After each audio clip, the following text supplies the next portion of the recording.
जय हिंद एस्पिरेंट्स। पिछले एक हफ्ते के अगर डिफेंस करंट अफेयर्स को देखें तो काफी चीजें देखने को मिली, जहां पर डिफेंस लेवल डिप्लोमेटिक रिलेशंस भी मजबूत किए गए, जैसे ऑस्ट्रेलिया और ओमान के साथ साथ। और उसी के साथ साथ आपने रिसेंटली 1 अगस्त को देखा कि इंडियन आर्मी ने ब्रिगेडियर एंड ऑनवर्ड्स जो रैंक्स थी वहां पर एक कॉमन यूनिफॉर्म लागू कर दी। तो इन्हीं सभी अपडेट्स के साथ मैं आप लोगों के लिए नया सेशन लेकर आ चुका हूं डिफेंस वीकली अपडेट्स का। और यहां पर हम लोग डिस्कस करेंगे most important exam oriented defence updates जो आपके अपकमिंग एग्जाम्स में पूछी जा सकती हैं। तो चलिए आज का ये सेशन शुरू करते हैं और सभी अपडेट्स को डिटेल में देखते हैं। सबसे पहले यहां पर अगर खबर की बात की जाए, so India is developing a 400 kilometre class long range surface to air missile. Okay, तो आप ये देख सकते हैं कि हमारे देश में सेल्फ रिलायंस को, आत्मनिर्भर भारत को ये बहुत बड़ा एक बूस्ट मिल रहा है, जहां पर डिफेंस सेक्टर में, या फिर अगर हम बात करें तो हमारे देश की एयर डिफेंस को मजबूत करते हुए एक इंडिजीनियसली डेवलप की जा रही है एक 3 layered long range surface to air missile defence system, जो एनिमी एयरक्राफ्ट्स को स्ट्राइक कर सकती है at around 400 kilometres of range. Okay, तो यहां पर हम लोग देखते हैं कि India is indigenously developing a 3 layered long range surface to air missile defence system which would be able to strike down enemy targets and missiles at around 400 kilometres. Okay, so ये जो प्रपोजल है, ये एक 3 layered long range surface to air missile बनाने का, ये advance stage discussions में है डिफेंस मिनिस्ट्री के पास and is expected to be taken up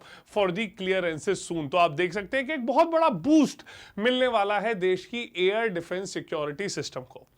अगली खबर की ओर बढ़ते हैं और यहां पर हम देखते हैं कि अगली जो खबर है that is spacetech startup Pixxel to make satellites for Indian air force. Okay, तो यहां पर लास्ट ईयर हमने देखा था कि पिक्सल से डिस्कशंस काफी न्यूज में रहा था और अप्रैल में हमने देखा था कि पिक्सल ने एक अपनी पहली सैटेलाइट जो थी वो विदेशों में बना के भी डिलीवर कर दी थी।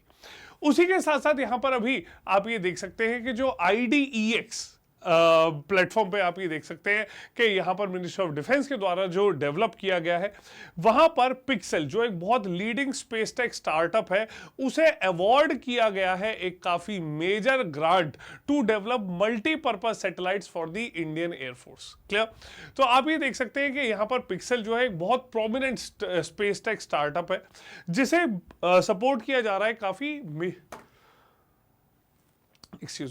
मेजर कंपनीज के द्वारा, जैसे Google, Bloom ventures, omnivore venture capitalist जो है, उन्होंने इसे सपोर्ट किया है। और अभी रिसेंटली एक बहुत सिग्निफिकेंट ग्रांट जो है इनोवेशंस फॉर डिफेंस एक्सीलेंस की तरफ से पिक्सल को दी गई है।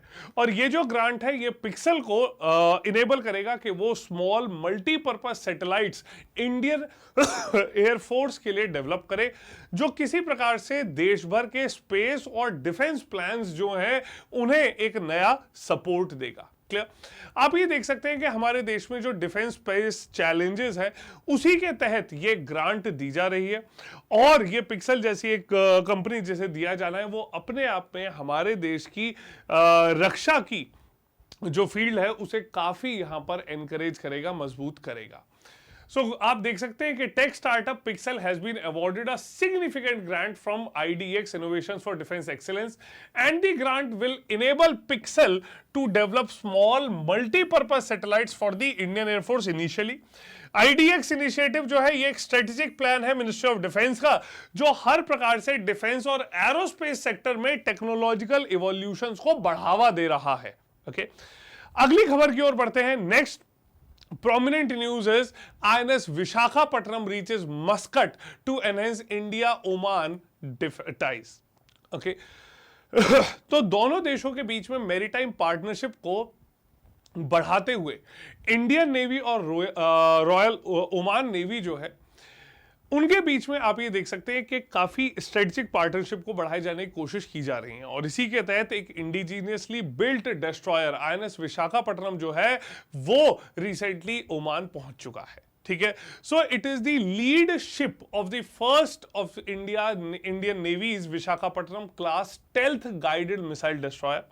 और ये INS विशाखापट्टनम जो है ये 2021 में ही कमीशन किया गया था। ठीक, तो आप देख सकते हैं कि दोनों देशों के बीच में, ठीक है, मैरीटाइम रिलेशंस को मजबूत किया जाना। यहां पर इसके लिए आईएनएस विशाखापट्टनम जो है वो मस्कट ओमान पहुंच चुका है।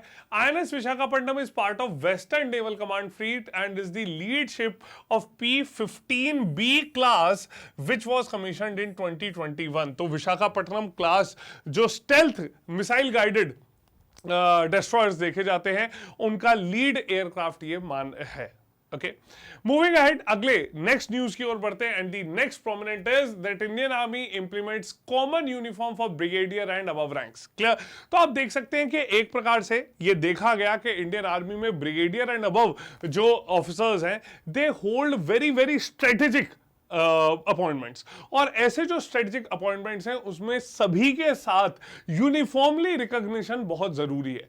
तो यहां पर हर प्रकार से जो कुछ कैटेगराइजेशन थे, जैसे रेजिमेंट्स का, ठीक है, सर्विसेज का, आर्म्स का, उसे बिल्कुल अलग करते हुए अब एक कॉमन यूनिफॉर्म जो है इंडियन आर्मी में ब्रिगेडियर एंड अबव ऑफिसर्स पहनेंगे, ठीक है, जहां पर किसी भी प्रकार से कोई एक स्पेसिफिक रेजिमेंट या आर्म या सर्विस जो है उसके डिस्टिंक्शन नहीं देखे जाएंगे। ठीक, तो ये माना गया है कि इंडियन आर्मी के जो प्रिंसिपल्स हैं, कि इक्वालिटी, इगैलिटेरियन प्रिंसिपल्स जो हैं, उन्हें अपहोल्ड करते हुए ये डिसीजन लिया गया है।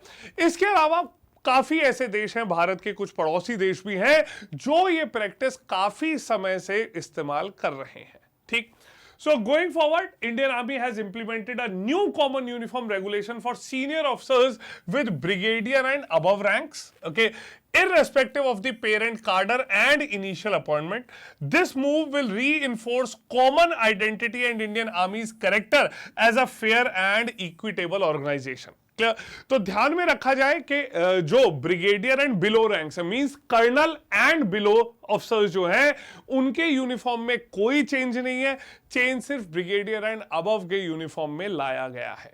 Clear, going forward, the next news is Talisman Sabre. Okay, so Australia की लार्जेस्ट बाइलेटरल मिलिट्री एक्सरसाइज जो है तालिस्मैन साबरी जो है, ये ऑफिशियली लॉन्च कर दी गई है on board their military ship Canberra. Okay, तो आप ये देख सकते हैं कि ऑस्ट्रेलिया की ये लार्जेस्ट बाइलेटरल मिलिट्री एक्सरसाइज है, और यहां पर आप ये देख सकते हैं कि ये जो मिलिट्री एक्सरसाइज है, this is in between Australia and USA primarily. ठीक है, तो आप ये देख सकते हैं कि इस साल ये 10th एडिशन जो है वो तालिस्मैन साबरी का कंडक्ट कराया जा रहा है। ठीक है, और ये एक 2 वीक्स लंबी एक्सरसाइज है, जहां पर 13 नेशंस पार्टिसिपेट करते हैं, और मल्टी डोमेन पार्टिसिपेशन यहां पर रहता है। War fighting across sea, land, air, cyberspace, everything. तो यहां पर एक काफी कॉम्प्रिहेंसिव और कम्बरसम एक्सरसाइज जो है वो कंडक्ट कराई जाती है। ठीक, इससे सभी देशों के बीच में जो पार्टिसिपेंट नेशंस हैं, उनके बीच में एक इंटर ऑपरेबिलिटी इंप्रूव होती है, और रिलेशंस जो है, एक स्ट्रॉन्ग रिलेशंस जो है वो भी डेवलप होते हैं। ठीक, यहां पर हम लोग देखते हैं कि ऑस्ट्रेलिया की लार्जेस्ट बाइलेटरल मिलिट्री एक्सरसाइज है यूएस के साथ। 30 nations will participate in this high end multi domain war fighting across sea, land, air, cyber and space. यहां पर countries like Canada, Fiji, France, Germany, Indonesia, Japan, New Zealand, Papua New Guinea, Republic of Korea, Tonga and United Kingdom will participate.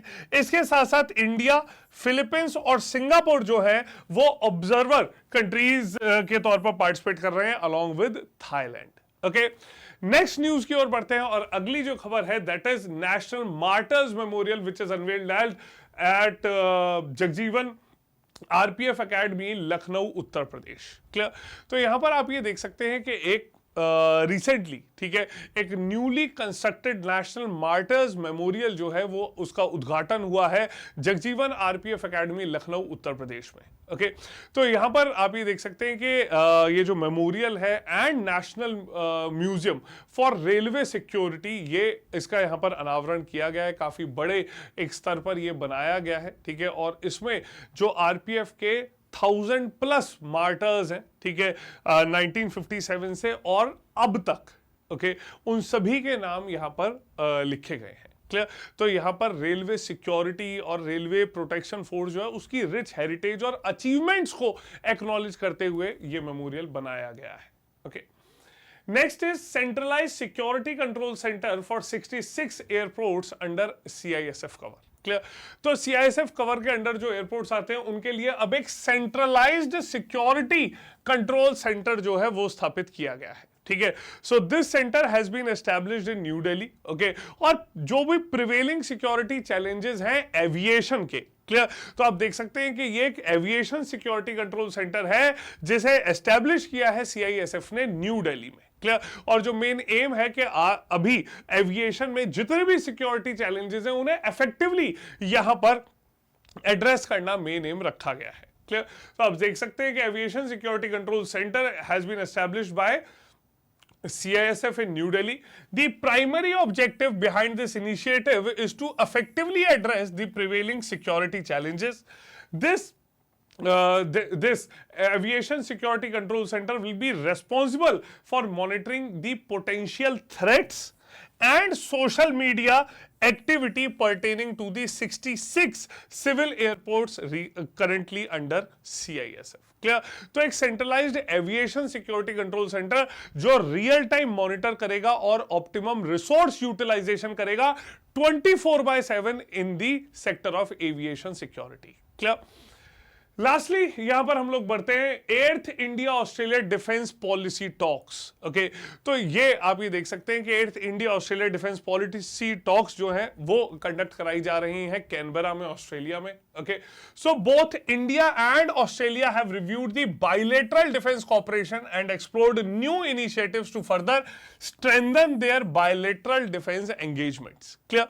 यहां पर आप लोग देख सकते हैं कि इंडिया ऑस्ट्रेलिया जो है दोनों साइड्स ने रीअफर्म किया है कि वो फुली इंप्लीमेंट करेंगे कॉम्प्रिहेंसिव स्ट्रेटेजिक पार्टनरशिप को जो म्यूचुअल ट्रस्ट, अंडरस्टैंडिंग और कॉमन इंटरेस्ट के ऊपर बेस्ड है।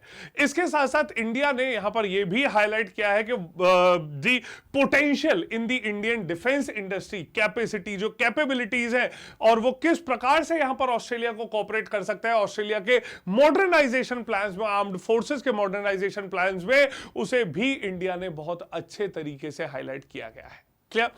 सो all of these were some very very important defence news, ठीक है। सो आपके एग्जामिनेशन पॉइंट ऑफ व्यू से सभी बहुत इंपॉर्टेंट है, ओके। इसके साथ साथ आप लोग मेरे साथ टेलीग्राम चैनल में भी जुड़ सकते हैं जहां पर आपको सभी सेशंस के पीडीएफ्स प्रोवाइड किए जाते हैं और आप लोगों के एग्जाम्स के लिए जितने भी वैल्यू सेशंस हम लेकर आते हैं वो सभी सेशंस की आपको जानकारी मिलती है, क्लियर। इसके साथ साथ आप लोगों के लिए डेली 7 PM CAPF एग्जाम के लिए मैराथन सेशंस चलते हैं, ठीक है। इसके अलावा आप लोगों के लिए 3 जुलाई यानी कि कल सुबह 10 बजे से करंट अफेयर्स मैराथन भी हम लोग लेकर आ रहे हैं, clear?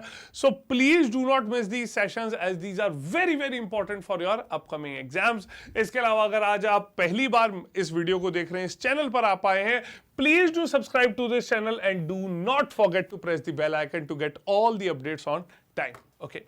मुझे कमेंट सेक्शन में जरूर बताइएगा कि ये आज की वीडियो आपको कैसी लगी, ये जानकारी जो मिली वो आपके लिए कितनी यूजफुल थी।